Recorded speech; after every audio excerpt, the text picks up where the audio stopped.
Great. Thank you so much for the introduction. Thank you so much for the invitation. It's really nice to be in a room where I'm sure many of you else are also feeling that we have sort of similar assumptions. We don't have to explain our baseline assertions of why we're here and what we're talking about. I think it's a really nice opportunity to build off of each other.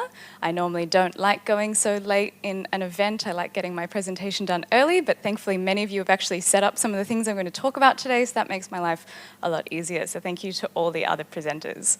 So this work on algorithmic resignation is exactly what the title says. It's a proposal for AI governance. So this was an idea, a paper that came from working with one of my collaborators, Umang Bhatt, who is also doing his PhD here at Cambridge in the machine learning group. And we were frequently complaining about how isolated and siloed much of the research that can come out of this field, whether you sort of feel that you sit in more of an AI ethics or an AI safety, or in his case, in like a traditional Bayesian machine learning perspective, and likewise the lawyers who are often left out of some of these conversations. So we were looking at ways that you can try and embed and take a more strategic and intentional approach to actually managing the use of AI through embedded governance. And we've talked a lot, of course, this week about having ex-ante regulation, whether that be through design or actual legal interventions. But we're looking at more of some of the technical choices that you could use to try and guide not just what is a good use of AI, but when you should have the disuse of AI, the intentional disengagement of AI. So this paper was a commentary. It was a pretty short piece that we wrote and are now using that to try and build off into new areas. So I'm also going to be presenting some other work in progress where I'm going to present you my great idea and then show you an example where I think it doesn't work. So that seems like a good way to approach lots of different perspectives we can take on this topic. So again, these are one of the slides that perhaps I don't need to present to the room today, so that's also really nice. But as we know, ex post regulation is often going to lag behind scientific advancement.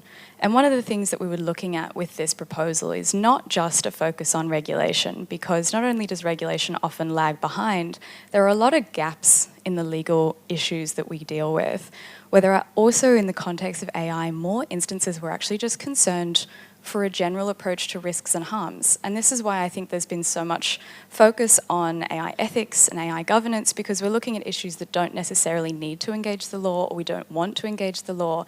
And the proposal we're looking at is trying to have a bigger umbrella approach to all the different issues that we might look at.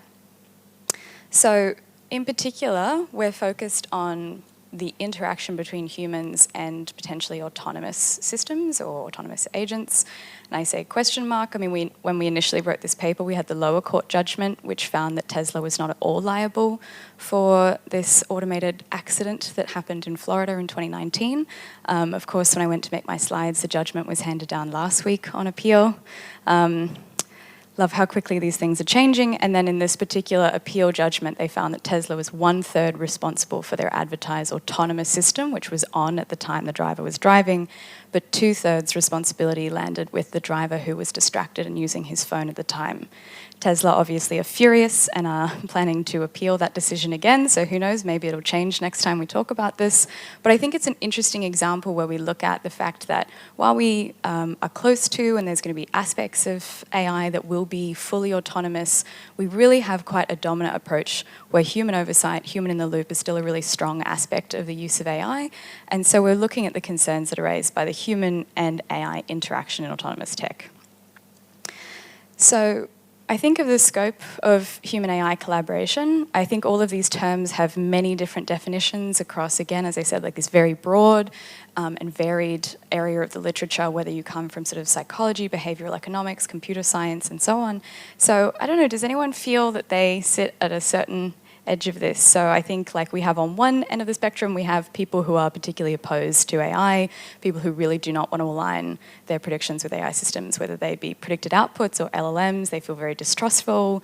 We sort of have then maybe a more mediated version of that being just a general aversion to AI, people that really feel that this is not a piece of tech that they want to use in their day-to-day, or they wouldn't trust it with sort of certain decisions or information.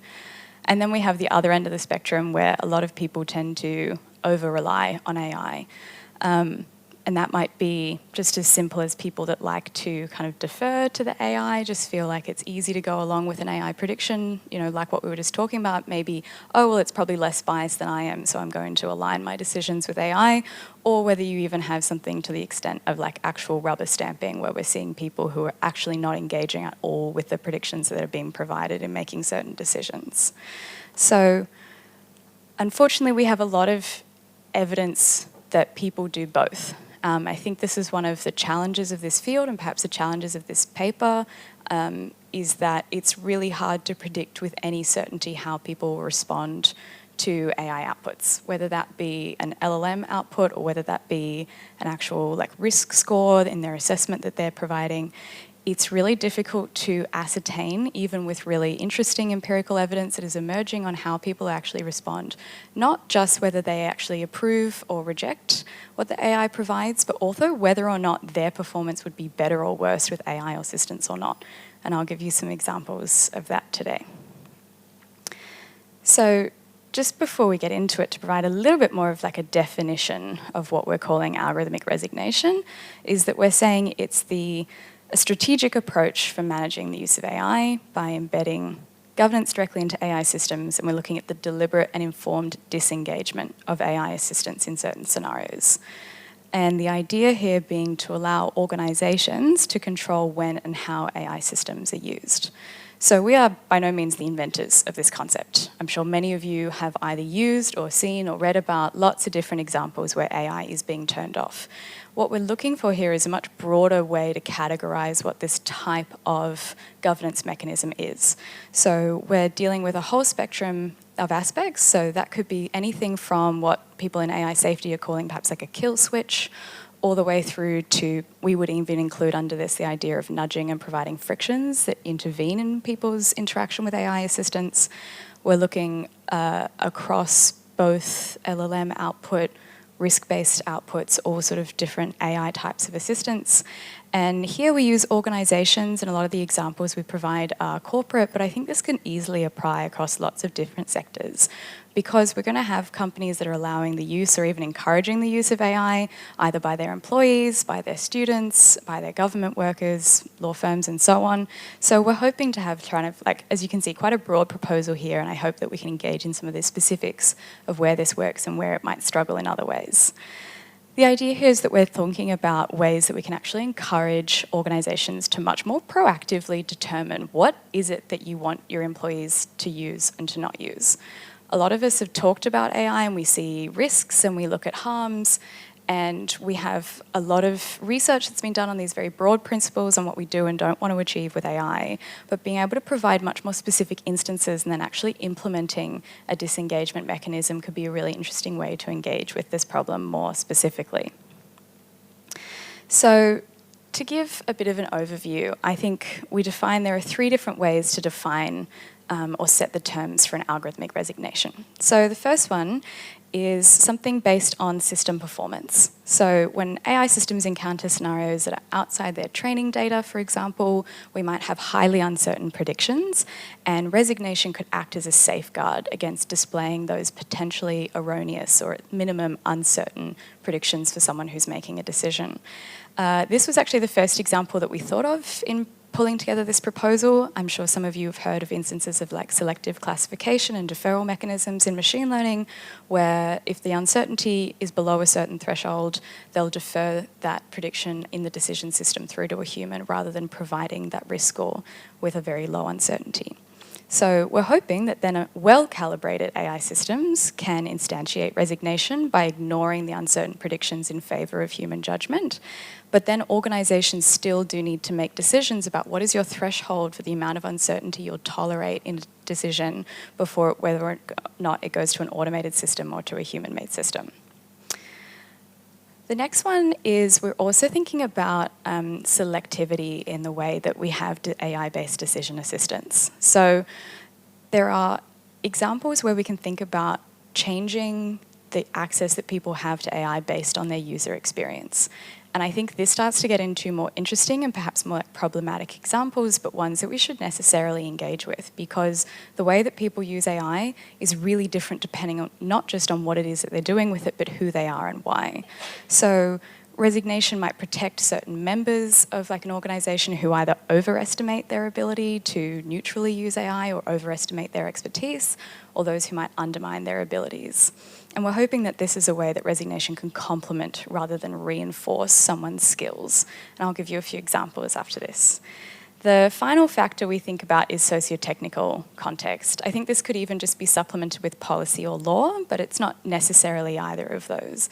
This is a setting in which an organisation can say, we have a broad policy where we turn off or we disuse AI in certain settings to comply with either our internal policies or in our external regulation.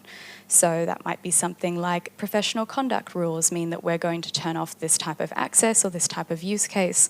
And that can go all the way through to something as simple as we're going to not provide our summer interns with access to our internal API GPT tool. So we can start to think about what are some of the benefits and reasons why we provide access and where we provide access and what the balance of those things are. So let's go through a couple of examples. Again, as I said, this is sort of in a paper of presenting a lot of ideas and not a lot of a solution. So none of these I'm saying are necessarily the right thing to do, but ways that organisations are already doing. So we should start to think a little bit more intentionally about whether or not we agree with these policies. So if we can think about that first example about uncertainty-based resignation. So this is a fairly common tool that's been used a lot in the fairness aspects of machine learning decision making. So let's say we have an automated credit review system and you have a bank officer that's been provided a percentage risk score, whether or not someone should be granted a loan or not. The bank might set their threshold for, well, if you receive an 85%, yes, you should get that prediction, and that's something that the bank officer can take into account in their decision-making system. So it's already not an automated system, but they do receive this AI output and assistance in their decision-making. Well, what if there's such a high uncertainty? Do we trust an uncertain prediction even if it's positive? And how might that actually influence the way that the bank officer perceives that score? And this is one of the real challenges that we've seen in the HCI community, is that a lot of people overestimate or underestimate their ability to either interpret the technical information that they get, or they really struggle to actually understand what an uncertain prediction is. And in the absence of explanations or reasons provided for that uncertainty, it can be really challenging and actually negatively influence or positively influence someone's opinion on whether or not they should uphold that decision. There are other examples where, this is probably a good example where large language models already block certain types of toxic output or certain type of language that they don't want to use. So this has already been deployed in quite a few settings, and there are lots of different thresholds that we could use in this sort of setting, but it's curious to see how different organisations will set those thresholds differently. Higher stakes might have higher thresholds, and how do we actually make quite intentional decisions about that? So the user experience is somewhere we might look at, for example, the difference between junior and senior staff or specialised and unspecialised staff. So an example we talk about in the paper is the use of whether or not we want junior doctors to benefit from AI assistance versus senior doctors. And this is just an example to show what the different incentives are. So let's say junior doctors might benefit more from the AI assistance, right? Maybe we would feel a little more confident in some junior doctors on the NHS if we felt that they had some other AI assistance. But maybe the junior doctors don't benefit because that actually limits their educational opportunities and their learning, and it's going to build a sort of confirmation bias into their skills. Maybe senior doctors actually don't need it and don't benefit from it, so it's inefficient for them to be using it. But maybe it could help challenge a confirmation bias of senior doctors that very rotely make diagnoses. We can also think about the difference between providing AI assistance on a radiology tool to an actual radiologist versus someone who's making screening and triage decisions. Is it more useful for a nurse to be able to make triage decisions with AI assistance and then defer the final decision to the senior doctor that they're referred to? We can also think about this in the way that companies might resign LLMs for the training of their junior employees. So we've already seen there's been a couple of firms who have said that they won't give their summer interns access to their sort of PwC, ChatGPT sort of example. And that's, I think, an interesting example to look at. Well, what is the trade-offs of fairness and providing access and the possible benefits versus the inefficiency of providing these sorts of things? Does it really benefit a law firm to go through with a huge investment with Harvey only to have summer interns kind of searching what is a shareholder agreement every 5 minutes to try and help them with their training as they're going through the internship? And on the sort of law firm example, we can think about ways that external policies and regulation can help inform what we might define as resignation. So under the professional conduct rules, we have a distinction between providing legal information and providing legal advice. And maybe that's a setting where we can set this sort of line in the sand of the difference between providing some communication that gives information about how the legal system might work compared to actually providing advice on whether or not you should go to court. There's quite a big difference in the stakes that are applied in that setting, so maybe there's a difference in the way that we should apply AI assistance between those two settings. Or maybe we should think differently about internal communications versus external communications. There's a big difference between someone using AI to help write an internal document, internal policies, get through some of the kind of admin and minutiae that's required for a lot of these jobs versus something that's providing exported outputs, such as a bunch of lawyers that have been in very hot water for having hallucinated AI citations in their court documents. So another example that we look at is content moderation. So a lot of content moderation is automated. And I think there are some interesting examples of, well, should all content moderation be automated equally? Should we not have a distinction between AI automation for things tagged as fraud or scam or spam mail compared to hate crime flags on social media? And maybe that's another example of where we can define some differences in where we have use and disuse of AI and when we transition things into a deferral to humans. So I'm just going to go very quickly through some of the benefits. I think I've kind of mentioned these at least in passing. Is we're hoping that this will achieve a little bit more efficiency, whether that be through financial benefit or actually just optimizing the types of decision-making processes that are being used. Companies go to all this effort to hire good people, and the idea of them all deferring all decisions to AI, when we know that won't necessarily actually make them better, hopefully will improve the sort of structured choices around AI and how it can be used. We also want to see maybe a reputational gain. I mean, trust and transparency is such a big topic, but it's very challenging to actually import in practice. And if we can find settings and ways in which companies are actually, or governments, or universities are able to provide advice on how they actually make these recommendations and what they do, then hopefully that can enhance the trustworthiness as stakeholders and the public can observe the way that these policies are happening and setting. And then we're also thinking about legal compliance. So at present, there are a lot of AI regulations that defer to human-based oversight or human in the loop or kind of avoiding solely automated decision-making system. I'm primarily thinking about the EU. And so you could also try and show some aspect of your your legal compliance through a resignation-like tool. So, for example, in the EU, there's a prohibition on solely automated decision-making where it's a particularly high-stakes decision, so it has a legal or similarly legal effect. And there was a case last year that clarified what does that actually mean? Like, can you have any AI in the decision at all? And they came out and said, well, there needs to be enough independent judgment that the human decision-maker can influence the causal link between the automated process and the final decision. And how do you actually show that? Well, if you can show that there's something in the system that kind of intercepts the difference between a purely automated system and the human-based decision-making, whether that be through resignation or something more like a nudge or a friction, then that's ways that you can try and show your legal compliance. So some of the considerations, as I just mentioned, is where the settings might be nudging rather than complete disuse. So while we call it resignation, that's not to say that we should have this automatic kill switch. We're not talking about the most severe environments and when you just turn off the AI system. We're also talking about the whole spectrum of use. And that might be for some users, or in some settings there is complete disuse, and then somewhere in the middle we have something that is more of a nudge or a friction. For example, maybe it's your kind of flashing speedometer when you're going over the speed limit that's nudging you to come back down rather than just turning off your car.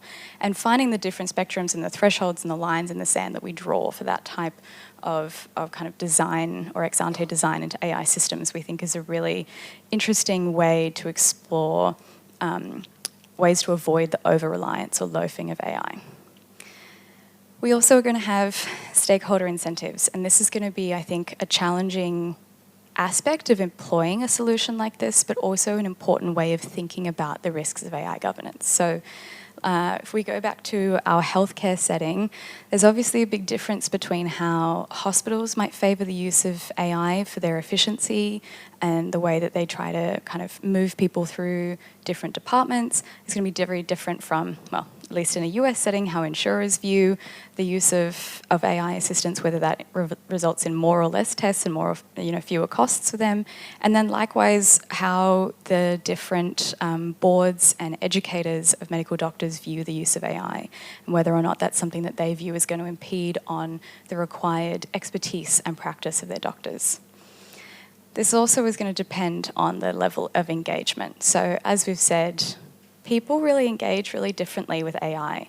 I mean, we've seen examples, I think perhaps a stereotype of Gen Zers that put, everything into like, what should I order for my coffee this morning into GPT, and some people who still have not used it. And we just don't have really good empirical information about what that is. And it's really hard to measure, like, why do some people love this and why do some people hate it? And why do some people love testing it and ignoring everything that it says anyway? So what we're trying to look at is, what are the different ways that we can think about how we actually use it and not use it? And why not set some of those examples?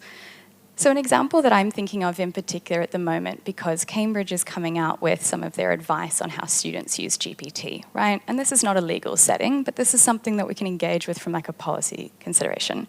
They say, sure, you can use GPT in anything that you do, as long as you don't claim it as your own work, unless your assessment specifically says you can't use it. So what did everyone do? Every single professor just put you can't use GPT on this assessment. And that's not actually helping any of these students learn when they should or shouldn't use AI, how they should or shouldn't interact it into the processes that they're doing. And my favourite part is a little disclaimer at the bottom that says, if you're confused, ask your supervisor or lecturer. Now, hopefully I have a pretty informed conversation with my students about when they use GPT, because I guarantee them it can't write them a good problem question for the, excellent law question that I wrote them. But other people probably don't have the same amount of information to provide on where it works and where it doesn't work, and what are good ways to use it and what are not good ways to do it. So you can try and imagine contexts where we're actually giving much more specific information. Again, in Cambridge's sake, we don't have control over our own internal GPT system, but maybe one day we would. Because open source exams, you could say, well, you could use the Cambridge GPT system, which would greatly help students whose second language is English, and might greatly benefit from the use of a GPT model to remove the bias of whether there are spelling mistakes in their tests, but nothing substantive about their legally reasoning abilities. So these are some of the examples that we've been thinking about. And as I have just tried to convince you that this is all a good idea, I'm now going to show you an example of where I think it is not a good idea. And the example that I told you about, which really brought us to this proposal in the first place, is this idea of selective classification or deferral or resignation based on uncertainty. And as I said, this is becoming a more popular and more prominent solution to the problem of, well, if there's uncertainty, we'll just turn it off and we'll defer all of those into a new track of just human-based decisions. So our core challenge in wondering, well, is this type of algorithmic resignation lawful, is we have this perceived neutrality of an uncertainty threshold that we set, where algorithmic resignation could be problematic if the distribution of confidence scores is influenced by historical regularities or biases that are embedded in the training data. And if that's true, then we're going to encounter a risk that you might have proxies for protected characteristics and you might risk unlawful discrimination. So let's go back to our credit example, right? So you have a bank officer who is receiving a prediction. It's not a solely automated decision, but let's imagine that that bank officer is someone who sits a little bit more on this algorithmic trust side and is basically rubber stamping all of these automated predictions that they get. And then they get a bunch of cases where they don't have the AI risk score and they've been diverted into a separate human-only review. if these models are assigning a lower confidence score, for example, at a pretty good guess based on some other research I've seen, that women and minority applicants, because of the bias in the training data and the underrepresentativeness of certain protected groups in training data, you're diverting these applications to manual review. So let's say at minimum, even if that doesn't affect the substantive outcome, it's going to cause delays and they might have missed opportunities in the access to credit. I'm working on another paper at the moment that I'm very happy to share, but it's still a work in progress, so send me an email if you'd like to have a look at this, where we're calling this unequal uncertainty, and the risk that this might create a significant concern for underrepresented groups because it might trigger direct or indirect discrimination liability. I'm focusing specifically on the UK because it's easier to prove discrimination in basically every other common law country than the US. And in particular, the US courts consider procedural disadvantages, things like delays, additional scrutiny, denial of opportunity as cognizable detriments. It's also much easier to prove direct discrimination in the UK because it is nothing like disparate treatment in the US. So we can look at a direct discrimination instance where in this setting we can say, direct discrimination allows for carefully defined distinctions, but otherwise expects symmetry. So, but for the resignation, which is our but-for test in the UK, would the applicant have received this less favourable treatment? We don't need to look at intent in the UK. We don't need to look at whether there was a use of the protected variable. We're just looking at that protected group, but for this algorithmic resignation policy, would they have received this less favourable treatment? It seems like yes, in our very simple setting. Also, there's no justification for direct discrimination in the UK, unlike in certain areas in the US, for example, in credit law in the US. Now, the challenge for us would be to figure out whether or not the uncertainty mechanism functions as a close enough proxy for protected characteristics. And that is a challenging hurdle to overcome, but similarly less challenging than it is in the US. I realise I'm now tailoring this because I mainly have US legal scholars in the room who might otherwise imagine that there's no world in which this would ever reach a differential treatment threshold, but in the UK it's actually quite likely. And we actually just don't know what the UK courts are going to do yet. So there are lots of examples where UK courts have called certain variables as a almost direct proxy for a protected characteristic. And some of these are really obvious. Pregnancy is obviously a direct proxy for sex rather than gender. And there are some things that we can infer that they're so closely connected that they view it as a direct discrimination. We're not entirely sure how wide they're going to open up that analysis because we haven't had an algorithmic case like this in the UK yet. But quite a few academic scholars, including a really good paper done at Oxford on directly discriminatory algorithms, thinks that this might be a setting in where we can actually engage discrimination liability. But of course, we're more likely to engage with indirect discrimination, where we're thinking about trying to level the playing field, and which is going to arise when we have PCP being a provision, criterion, or practice. So let's call it our algorithmic resignation policy, is going to disproportionately disadvantage individuals with a protected characteristic compared to those without it. So we, I think, have enough empirical evidence that shows this is often the case, at least in the credit setting, of course, which is also regulated, to show that while enhancing the accuracy of the decision-making might be a legitimate aim, the abstention or resignation may fail the proportionality assessment if these harms outweigh the gains or if other less discriminatory alternatives exist. And that's when we start to engage with these questions about, well, is a less discriminatory alternative providing a nudge or a friction over than just simply deferring straight into a human-based decision? So I think, as you can tell, this is a fairly work-in-progress kind of commentary on like ways that we can try and engage many different aspects of the literature into ways that we can try and improve these types of proposals for disuse and disengagement. There are, of course, lots of different issues that come with this, and we're hoping that this can help build into future work where we're looking at more empirical approaches to how people engage with LLM assistance in sitting exams, which shows a lot of people do better without AI assistance when it's their area of expertise. A math student does not need access to GPT to do math for the most part in some of the tests that we're looking at. So trying to engage in more of this empirical evidence, trying to do better technical to layperson communication of what uncertainty looks like or what are the limitations of where algorithms fail, and in that engaging in better explanations and reasons and how we actually communicate those explanations and reasons to hopefully ideally inform people in the decision making but not overstate their reliance. And then, of course, we always come back to the big challenge is that we almost need to assume that decision makers can meaningfully exercise the kind of judgment that legal frameworks expect from a human oversight perspective. And I think as we do more of this research, we're going to have to engage with both the behavioural or psychological research and as well the legal research about whether this is a standard that we can accept and whether this should continue as a basis for AI-based regulation and governance. So thank you for listening. I think we're going to open to some discussion.